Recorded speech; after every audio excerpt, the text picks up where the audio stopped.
Hey, it's Finny Commit. I'm here on Sunny Ann's Island. I haven't seen it yet, but today we're going to be building a helipad. How are you doing today, Sunny Ann? I'm doing great, thanks. How are you? I'm doing great. I've had some food. I got a Dr. Pepper. Checking There you everything go. out. Ooh. Creaky Shores. Yep, Creaky Shores, Hello. retirement home for old people. I want to show you something before we go out there. You got if it. you come over here. Yep. This is, and I'm just a quick sneak peek of my new bandstand. I'm sure Jersey is gonna do a spot on this, but This is I think it came nice. out really nice. Can we call this the Grand Bandstand? It's the grand bandstand. Apparently, it's the grandest one yet, according to Jersey. But you know, he says that about all of them. So, Yeah. oh, you have a bird too. That's nice. They're fun. They're so much Okay, fun. don't look too long. All right. We're not looking too long. I don't want Jersey to get mad at me. Business. Business. Let's go.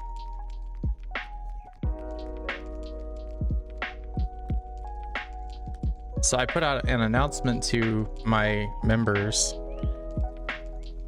for helipad builds, just kind of starting out because I know most of my members are part of the Dinkum crew, and I'm happy that you're one of the first to sign up. You're a big supporter of our channel.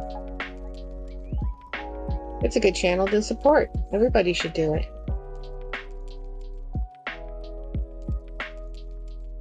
If you're interested in becoming a member, there's a link in the description that you can click on, and it helps support the channel. I will include your name in the credits for all of my future videos, so give it a thought. Sunny Ann and I immediately got to work. This section is right next to her airport, and we wanted to have a way to kind of walk into it. So what she was doing during this time, just kind of telling me, getting me a lay of the land and figuring out what we're going to do. So as I was, thinking about what I was going to do, I was taking a look at her airport, and one of the things I like to do is I like to take in kind of the surrounding area so I know what materials I should work with. That way I can match the design as closely to the surrounding area as possible. It's always a fun challenge for me to do that because it's not my island, So, I mean, the way that I design my island is going to be different from the way that you design your island. So I was thinking about kind of what elements I should incorporate and kind of take note of the different materials that are used. So we go ahead and we figure out, get some tools and everything and start clearing out the area. A lot of the things that I like to do as well is figure out what kind of vegetation we're going to be keeping, because I'm a member of the Bottle Tree Preservation Society. I don't like to take anything down that nobody wants to actually take down. So I will go ahead and I begin clearing the area out, removing the things that, would kind of get in the way. And what I'm going to be doing is I'm going to be laying down a lot of pathing. Pathing is really an easy way of clearing out grass, but there's certain things though that won't be cleared out unless you pick them up. So that's one of the things that I was clearing out first. And the energy is always an ever-present thing in Dinkum. Gotta make sure you eat. So what I'm doing right now is I'm squaring out the area, and I like to use path to measure. Call me old-fashioned. I mean, you could totally call me old-fashioned, but even though we have the measuring tape, it is kind of a challenge to use sometimes to get it to work just right. So using path, it's really inexpensive. You can make a lot of it.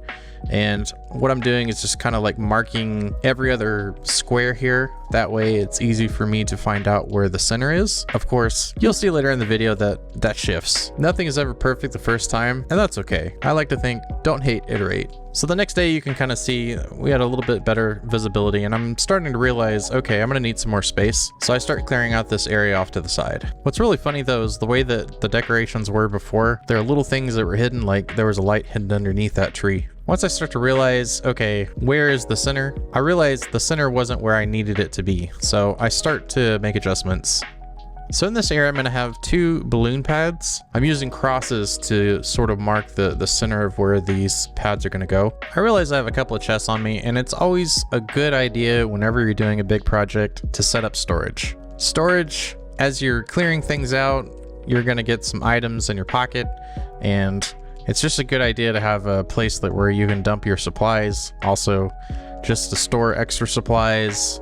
Storage is just a great idea. So I began work on this balloon pad. Now, this is the first balloon pad that I've ever done. And I had an idea that I was sharing with Ellie Jelly a while back about what a theoretical balloon pad would look like. And it starts similar to a helipad, but what I'm doing in this case though is I'm using the green path to form sort of a circle around, because let's face it, helicopters, they're kind of rectangular shape, whereas a balloon, a hot air balloon, it's circular. So in my mind, that kind of made sense to form a circle around it. I love using the mushroom path tile because it glows at night. I really hope in the game we get some more stuff that glows, like more pathing that glows. I think it's such a really nice touch.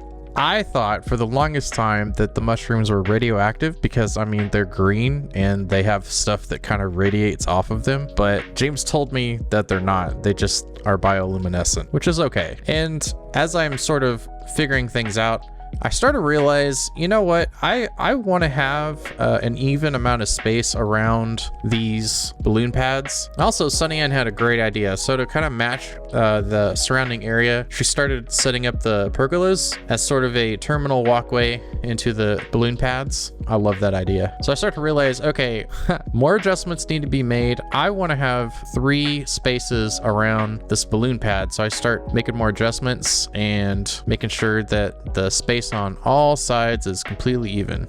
I don't necessarily have things in mind when I do this. I kind of freehand it. To me, that's a lot of fun.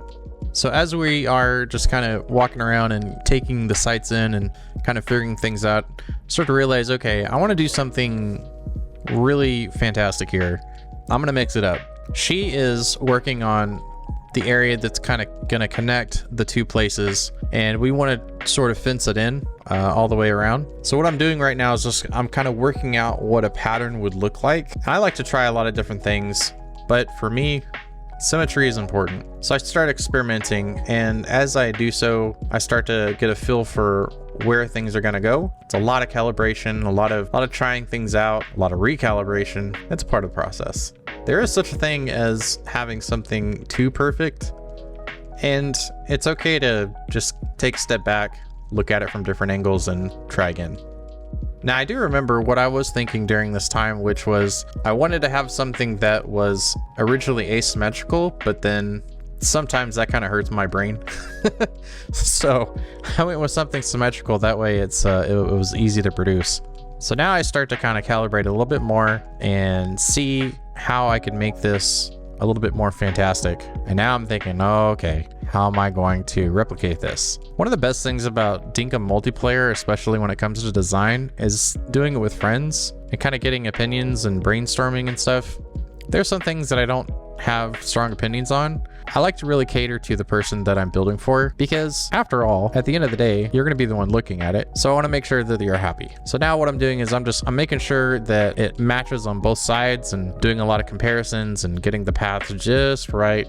You can see here that the visibility at night is pretty good. I don't want it to be too crazy. I just want to have just the focal point, which is the center of the circle. That's where you're going to be landing your balloon. Now, the difference between this and the helipad, of course, is the giant H. And I always like to surround the H with the brackets, but this is a little bit different. Like I said, we're going to do the circle design. So now we got to take it for a test drive, see how we can land. Pretty good landing. Now, one of the new things that was added was these beams for the frisbees to kind of help you find them. We wanted to experiment with sort of the beams on the green, which, James, if you're watching this, hey man, that would be really cool if we had lights that had beams. This is a fantastic feature to find the frisbees. If we had lights that were permanent, you know, I just would want to make sure that these don't disappear after a while.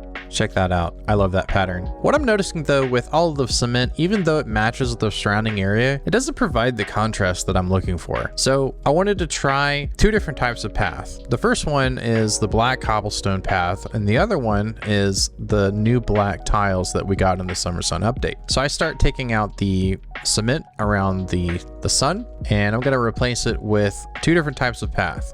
Now you're going to see how I do this, and the reason why I do it this way is I want to see if there's any difference in the way that it looks on the mini-map, because we want it to be visible on the mini-map and make it look cool, but it also needs to look pretty when you're landing on it. So I'm getting the black cobblestone path, I'm getting the black tile, and what I want to do is I want to test to see how it's going to look differently on the map, and also I want to see what design I'm going to like the most when everything is rendered. Now I realize that even though I have two squares on either side, I want to have one more additional square that's going to surround it. So I'm going to test this out. So the next day I take a look at it, and as you can see, the colors are the same. So now we have a decision that we need to make. Do we use the black tile or do we use the cobblestone path? Now, even though the cobblestone path has the border around it, I kind of like that in this use, for this use anyways, because the way that the tiles are colored around, it's going to frame it. And I thought that was a really nice look. We don't want everything to be too matchy-matchy. We want to have a little bit of difference. And because these are bright colors, they're going to stand out even more using the dark cobblestone path. So now that we have a design that we like, we're going to go ahead and do the same thing on the other side. I love the way that this looks. It's so bright. You want to take a look, give it a little field test. And I really like the colors that Sunny N chose on either side of the walkway and the different colors of the hibiscus. And then we have these fence. So we have this little area off to the side. I'm thinking, you know, we should green it up a little bit. So she's going to move the other balloon in place while we think about what kind of decorations we want on the outside. We also have this really big lump here off to the side of, you know, tropical grass. Good job, Sunny Ann. It's perfect landing. So we decided to flatten the area around on the outside, and at first I was thinking, okay, maybe I should fence on the outside of it, but I like the look of the fence a little bit further out from the balloon pads. So I clear out this area. We think about what kind of greenery that we want. So we replace this with the fir grass. So first I want to experiment with some different fencing. I like to use multiple fencing to separate areas. In some cases, I'll actually use more than one fence. So I'm trying out the single cement posts, and I didn't really like that too much. Just because, you know, every other one, that's kind of the pattern that I was going for, and I was like, okay, well maybe I can try to have it completely fenced in with the cement, see how that looked. I go ahead and I fill in the area with the flat top fence and fight a little bit with the way that the cement fence connects with it. So we decided to even it out, and I want to go ahead and plant some of the trees. I really like the new coral acacias. They're so big and fluffy. Call me old school. I plant the seeds. And Sunny N has a more different way of putting down the trees. That's okay.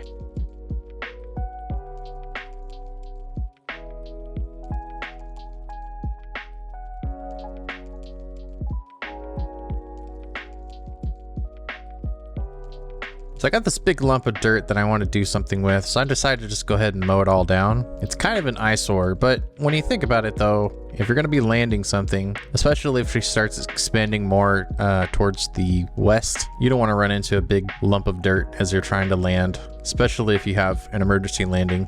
It always cracks me up that we always look like mad fiends whenever we're using the power tools. I totally think that was by design.